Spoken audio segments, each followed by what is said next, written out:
Luke 13. May God bless the reading of His Word. Now there were some people at this time who told Jesus about the Galileans, whose blood Pilate had mixed with their sacrifices. Jesus answered them, "Do you think that these Galileans were worse sinners than all the other Galileans because they suffered such things? I tell you, no. But unless you repent, you will perish in the same way. Or what about those 18 that the tower in Siloam fell on and killed?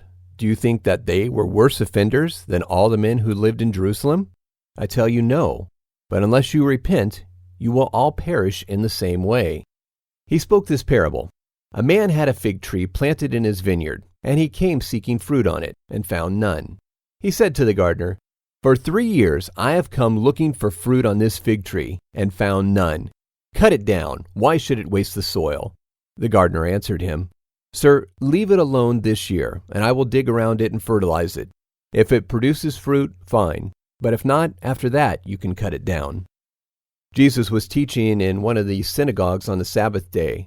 There was a woman who had been sick for 18 years. She was bent over and couldn't straighten herself up. When Jesus saw her, he called her and said to her, "Woman, you are freed from your sickness." He laid his hands on her, and immediately she stood up straight and glorified God.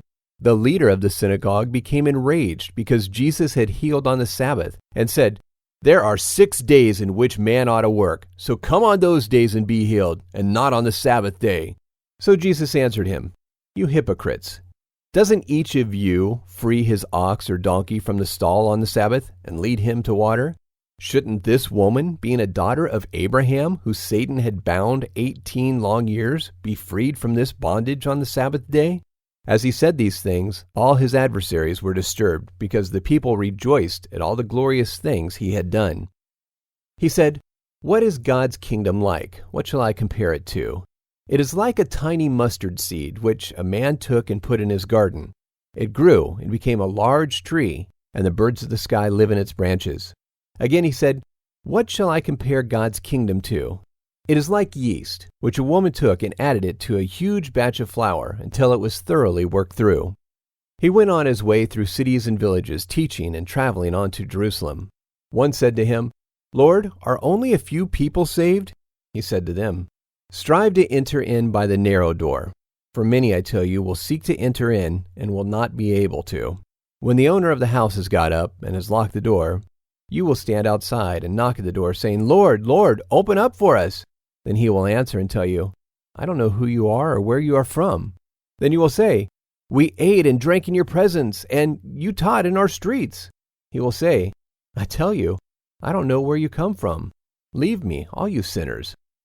There will be weeping and gnashing of teeth when you see Abraham, Isaac, Jacob, and all the prophets in God's kingdom, and yourselves will be thrown outside. They will come from the east, west, north, and south, and will sit down in God's kingdom. There are some who are last who will be first, and there are some who are first who will be last."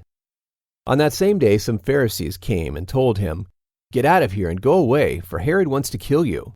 He said to them, "Go and tell that fox, I cast out demons and perform cures today and tomorrow, and the third day I complete my mission.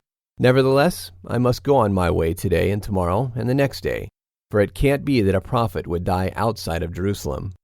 Jerusalem, Jerusalem, you who kill the prophets and stone those who are sent to her. How often I wanted to gather your children like a hen gathers her chicks under her wings, and you refused. Your house is left empty to you. I tell you, you will not see me until you say, 'Blessed is he who comes in the name of the Lord.'"